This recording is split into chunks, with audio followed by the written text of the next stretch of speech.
The Life and Adventures of Robinson Crusoe, by Daniel Defoe. Chapter 13, Wreck of a Spanish Ship. I was now in the 23rd year of my residence in this island, and was so naturalized to the place and the manner of living that, could I but have enjoyed the certainty that no savages would come to the place to disturb me, I could have been content to have capitulated for spending the rest of my time there, even to the last moment, till I had laid me down and died, like the old goat in the cave. I had also arrived to some little diversions and amusements, which made the time pass a great deal more pleasantly with me than it did before. First, I had taught my Paul, as I noted before, to speak, and he did it so familiarly, and talked so articulately and plain, that it was very pleasant to me. And he lived with me no less than 26 years.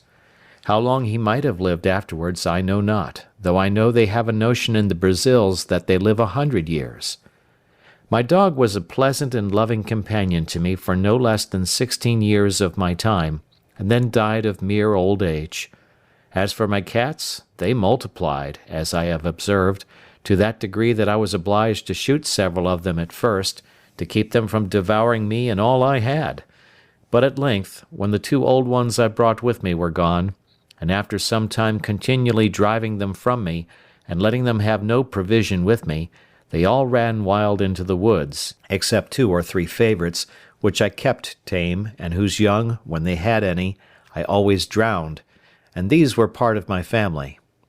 Besides these, I always kept 2 or 3 household kids about me, whom I taught to feed out of my hand, and I had 2 more parrots, which talked pretty well, and would all call "Robin Crusoe," but none like my first, nor indeed did I take the pains with any of them that I had done with him.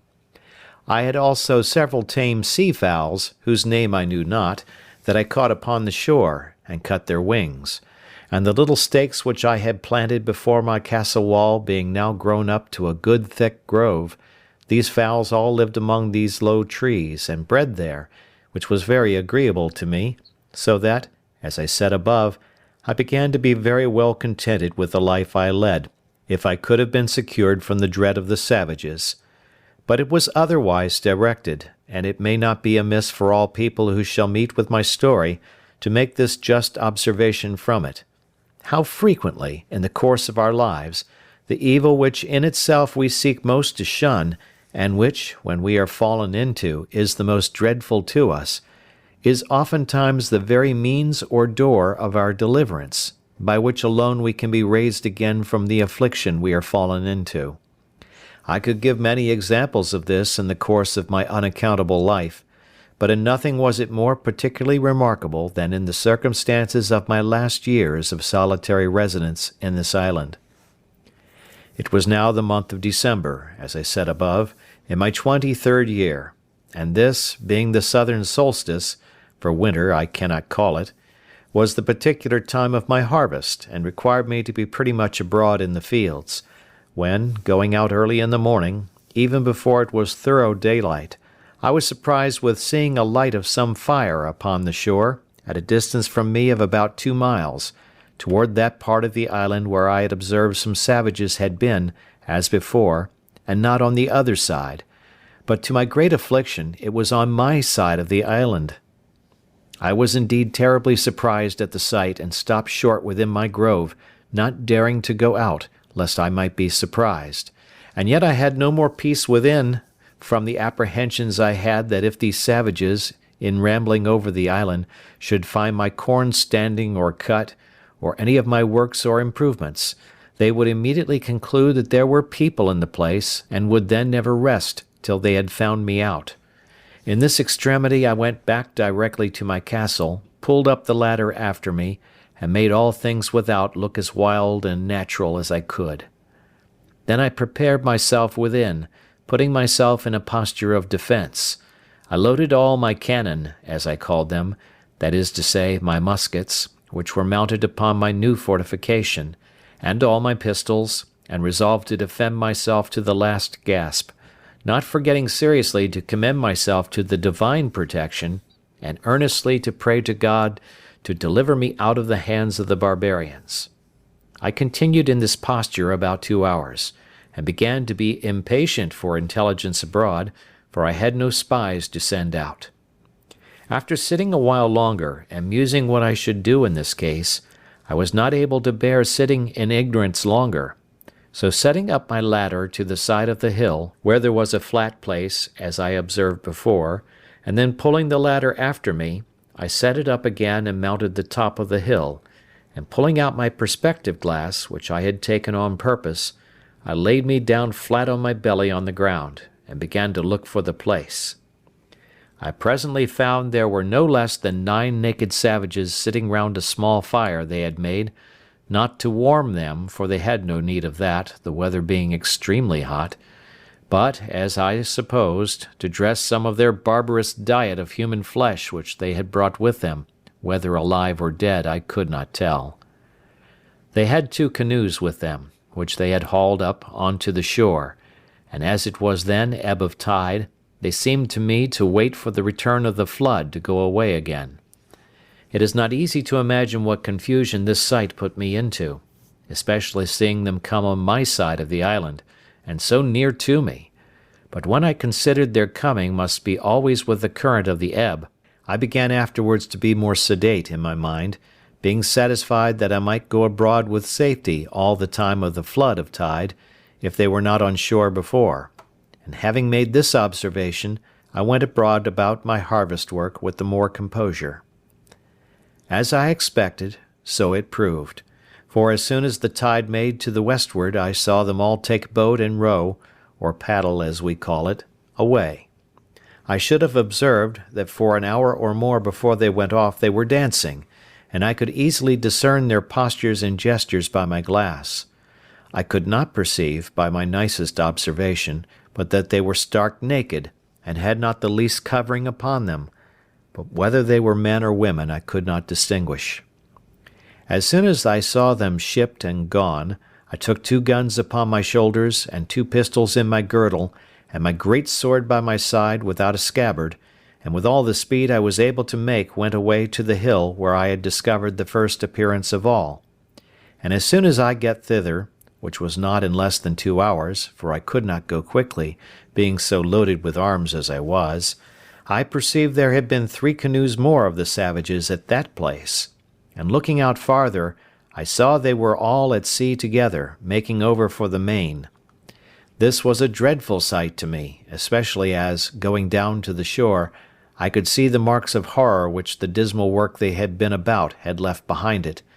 that is, the blood, the bones, and part of the flesh of human bodies eaten and devoured by those wretches with merriment and sport. I was so filled with indignation at the sight, that I now began to premeditate the destruction of the next that I saw there, let them be whom or how many soever. It seemed evident to me that the visits which they made thus to this island were not very frequent, for it was above 15 months before any more of them came on shore there again.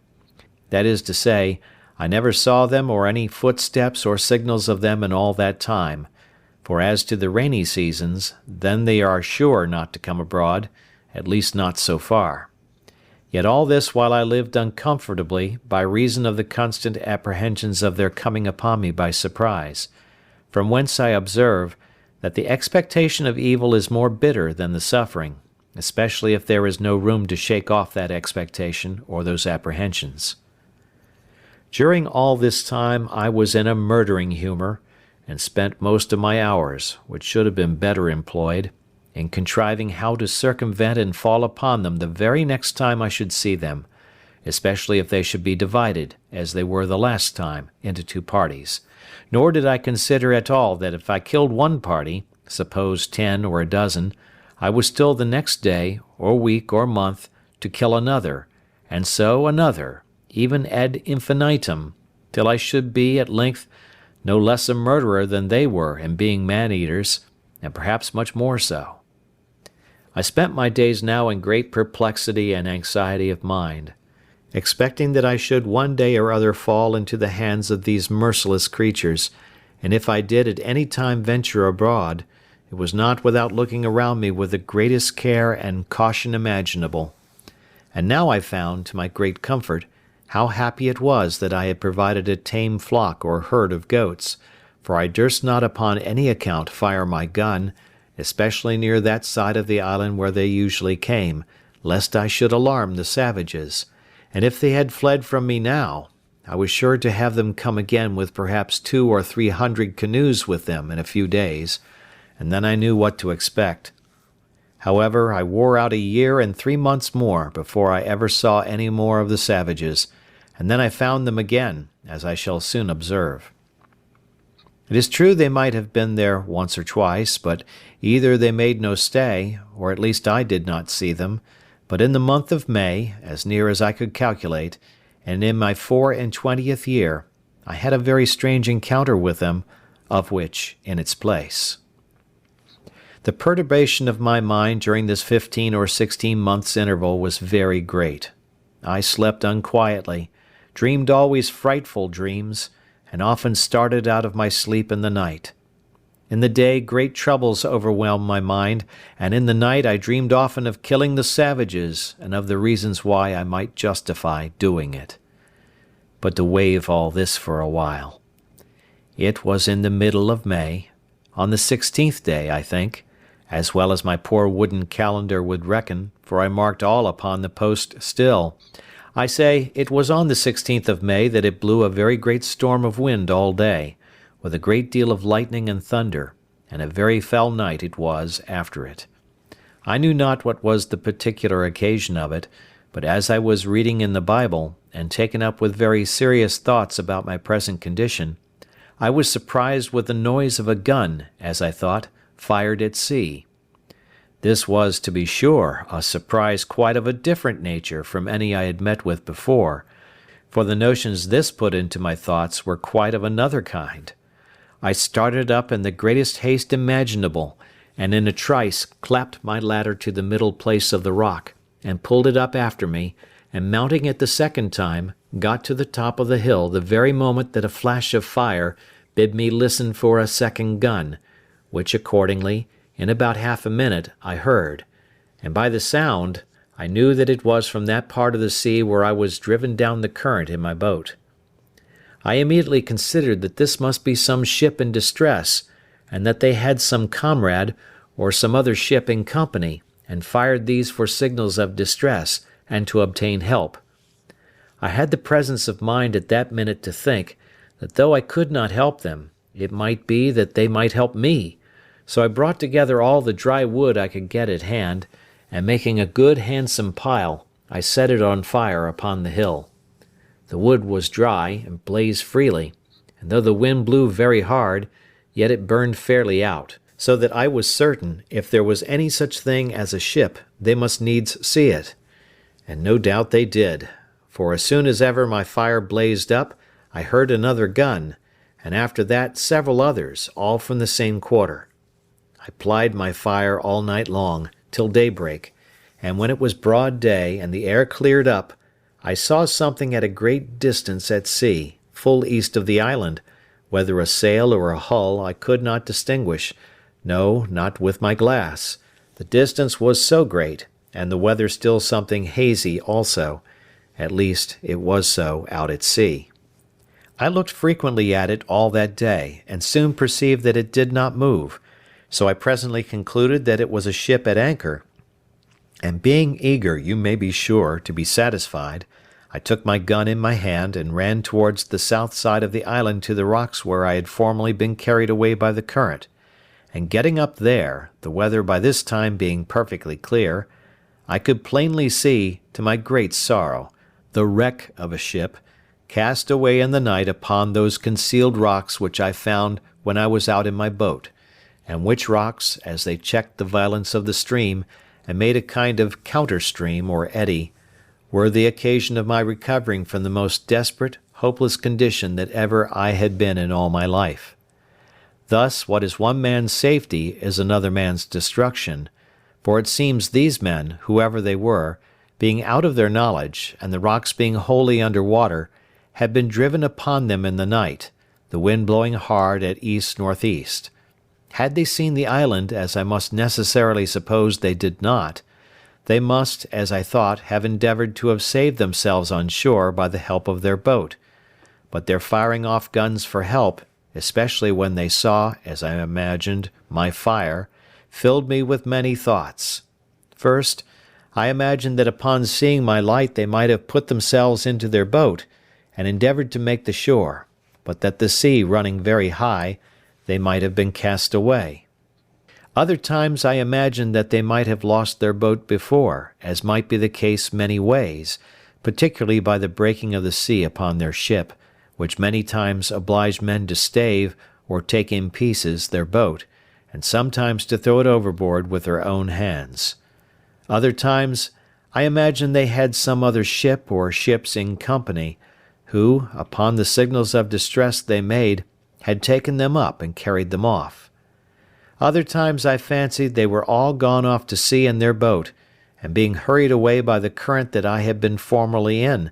were carried out into the great ocean, where there was nothing but misery and perishing, and that, perhaps, they might by this time think of starving, and of being in a condition to eat one another. As all these were but conjectures at best, so, in the condition I was in, I could do no more than look upon the misery of the poor men and pity them, which had still this good effect upon my side, that it gave me more and more cause to give thanks to God, who had so happily and comfortably provided for me in my desolate condition, and that of 2 ships' companies who were now cast away upon this part of the world, not one life should be spared but mine. I learned here again to observe that it is very rare that the providence of God casts us into any condition so low, or any misery so great, but we may see something or other to be thankful for, and may see others in worse circumstances than our own. Such certainly was the case of these men, of whom I could not so much as see room to suppose any were saved. Nothing could make it rational so much as to wish or expect that they did not all perish there, except the possibility only of their being taken up by another ship and company, and that this was but mere possibility indeed, for I saw not the least sign or appearance of any such thing. I cannot explain, by any possible energy of words, what a strange longing I felt in my soul upon this sight, breaking out sometimes thus: "Oh, that there had been but one or two, nay, or but one soul saved out of this ship, to have escaped to me, that I might but have had one companion, one fellow creature, to have spoken to me and to have conversed with."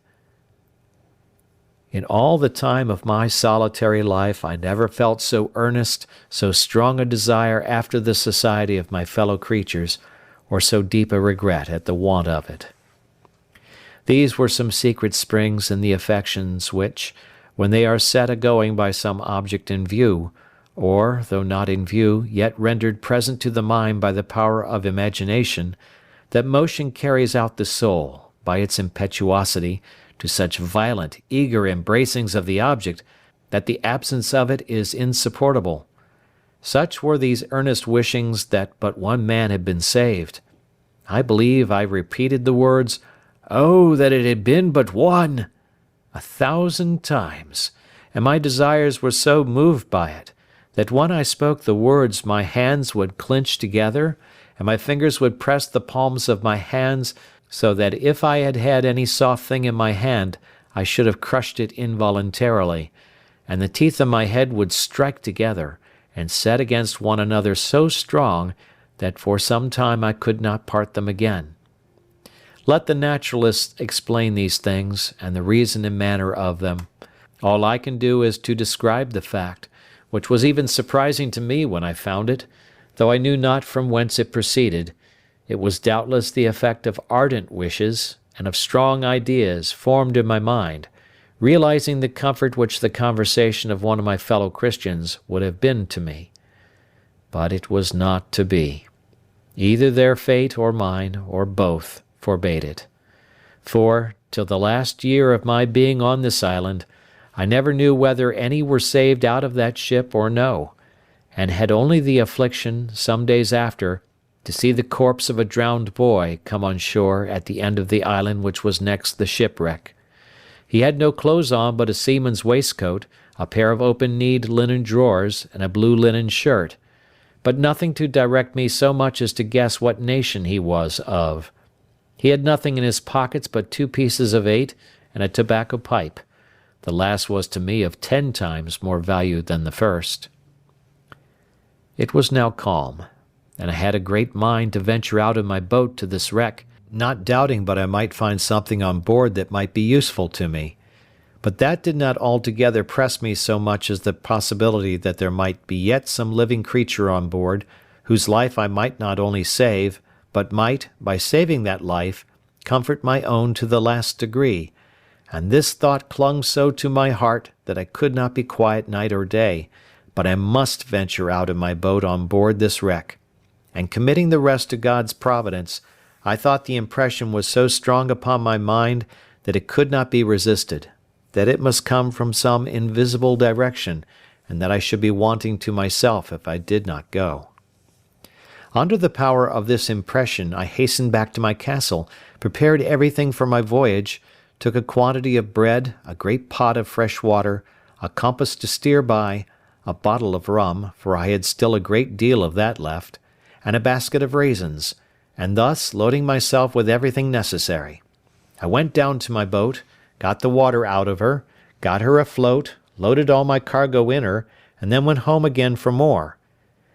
My second cargo was a great bag of rice, the umbrella to set up over my head for a shade, another large pot of water, and about 2 dozen of small loaves or barley cakes, more than before, with a bottle of goat's milk and a cheese, all which with great labour and sweat I carried to my boat, and praying to God to direct my voyage, I put out, and rowing or paddling the canoe along the shore, came at last to the utmost point of the island on the northeast side. And now I was to launch out into the ocean, and either to venture or not to venture. I looked on the rapid currents which ran constantly on both sides of the island at a distance, and which were very terrible to me from the remembrance of the hazard I had been in before, and my heart began to fail me, for I foresaw that if I was driven into either of those currents, I should be carried a great way out to sea, and perhaps out of my reach or sight of the island again, and that then, as my boat was but small, if any little gale of wind should rise, I should be inevitably lost. These thoughts so oppressed my mind that I began to give over my enterprise, and having hauled my boat into a little creek on the shore, I stepped out, and sat down upon a rising bit of ground, very pensive and anxious, between fear and desire, about my voyage, when, as I was musing, I could perceive that the tide was turned and the flood come on, upon which my going was impracticable for so many hours. Upon this, presently it occurred to me that I should go up to the highest piece of ground I could find, and observe, if I could, how the sets of the tide or currents lay when the flood came in, that I might judge whether, if I was driven one way out, I might not expect to be driven another way home, with the same rapidity of the currents. This thought was no sooner in my head than I cast my eye upon a little hill which sufficiently overlooked the sea both ways, and from whence I had a clear view of the currents or sets of the tide, and which way I was to guide myself in my return. Here I found that, as the current of ebb set out close by the south point of the island, so the current of the flood set in close by the shore of the north side, and that I had nothing to do but to keep to the north side of the island in my return, and I should do well enough. Encouraged by this observation, I resolved the next morning to set out with the first of the tide, and reposing myself for the night in my canoe, under the watch-coat I mentioned, I launched out. I first made a little out to sea, full north, till I began to feel the benefit of the current, which set eastward, and which carried me at a great rate, and yet did not so hurry me as the current on the south side had done before, so as to take from me all government of the boat, but having a strong steerage with my paddle, I went at a great rate directly for the wreck, and in less than 2 hours I came up to it. It was a dismal sight to look at. The ship, which by its building was Spanish, stuck fast, jammed in between 2 rocks. All the stern and quarter of her were beaten to pieces by the sea. and as her forecastle, which stuck in the rocks, had run on with great violence, her mainmast and foremast were brought by the board, that is to say, broken short off, but her bowsprit was sound, and the head and bow appeared firm. When I came close to her, a dog appeared upon her, who, seeing me coming, yelped and cried, and as soon as I called him, jumped into the sea to come to me. I took him into the boat, but found him almost dead with hunger and thirst. I gave him a cake of my bread, and he devoured it like a ravenous wolf that had been starving a fortnight in the snow. I then gave the poor creature some fresh water, with which, if I would have let him, he would have burst himself. After this I went on board, but the first sight I met with was 2 men drowned in the cook-room or forecastle of the ship, with their arms fast about one another. I concluded, as is indeed probable, that when the ship struck, it being in a storm, the sea broke so high and so continually over her that the men were not able to bear it, and were strangled with the constant rushing in of the water, as much as if they had been under water. Besides the dog, there was nothing left in the ship that had life, nor any goods that I could see, but what were spoiled by the water. There were some casks of liquor, whether wine or brandy I knew not, which lay lower in the hold, and which, the water being ebbed out, I could see, but they were too big to meddle with. I saw several chests, which I believe belonged to some of the seamen, and I got 2 of them into the boat, without examining what was in them. Had the stern of the ship been fixed, and the forepart broken off, I am persuaded I might have made a good voyage, for by what I found in those 2 chests I had room to suppose the ship had a great deal of wealth on board, and, if I may guess from the course she steered, she must have been bound from Buenos Aires, or the Rio de la Plata, in the south part of America, beyond the Brazils to the Havana, in the Gulf of Mexico, and so perhaps to Spain. She had, no doubt, a great treasure in her, but of no use at that time to anybody, and what became of the crew I then knew not. I found, besides these chests, a little cask full of liquor, of about 20 gallons, which I got into my boat with much difficulty. There were several muskets in the cabin, and a great powder horn, with about 4 pounds of powder in it. As for the muskets, I had no occasion for them, so I left them, but took the powder horn. I took a fire shovel and tongs, which I wanted extremely, as also 2 little brass kettles, a copper pot to make chocolate, and a gridiron, and with this cargo and the dog I came away, the tide beginning to make home again, and the same evening, about an hour within night, I reached the island again, weary and fatigued to the last degree. I reposed that night in the boat, and in the morning I resolved to harbour what I had got in my new cave, and not carry it home to my castle. After refreshing myself, I got all my cargo on shore, and began to examine the particulars. The cask of liquor I found to be a kind of rum, but not such as we had at the Brazils, and in a word, not at all good. But when I came to open the chests, I found several things of great use to me. For example, I found in one a fine case of bottles, of an extraordinary kind, and filled with cordial waters, fine and very good.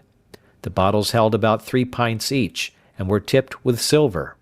I found 2 pots of very good succades, or sweetmeats, so fastened also on the top that the salt water had not hurt them, and 2 more of the same which the water had spoiled. I found some very good shirts, which were very welcome to me, and about 1.5 dozen of white linen handkerchiefs and coloured neckcloths. The former were also very welcome, being exceedingly refreshing to wipe my face in a hot day. Besides this, when I came to the till in the chest, I found there 3 great bags of pieces of 8, which held about 1,100 pieces in all, and in one of them, wrapped up in a paper, 6 doubloons of gold, and some small bars or wedges of gold. I suppose they might all weigh near a pound. In the other chest were some clothes, but of little value,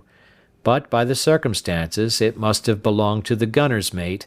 though there was no powder in it, except 2 pounds of fine glaze powder, and 3 flasks, kept, I suppose, for charging their fowling pieces on occasion. Upon the whole, I got very little by this voyage that was of any use to me, for, as to the money, I had no manner of occasion for it, It was to me as the dirt under my feet, and I would have given it all for 3 or 4 pair of English shoes and stockings, which were things I greatly wanted, but had had none on my feet for many years. I had, indeed, got 2 pair of shoes now, which I took off the feet of 2 drowned men whom I saw in the wreck,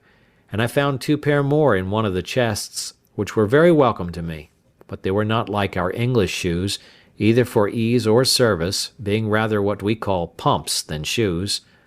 I found in this seaman's chest about 50 pieces of 8 in reals, but no gold. I suppose this belonged to a poorer man than the other, which seemed to belong to some officer. Well, however, I lugged this money home to my cave and laid it up, as I had done that before which I had brought from our own ship, but it was a great pity, as I said, that the other part of this ship had not come to my share, for I am satisfied I might have loaded my canoe several times over with money, and, thought I, if I ever escape to England, it might lie here safe enough till I come again and fetch it. End of chapter 13.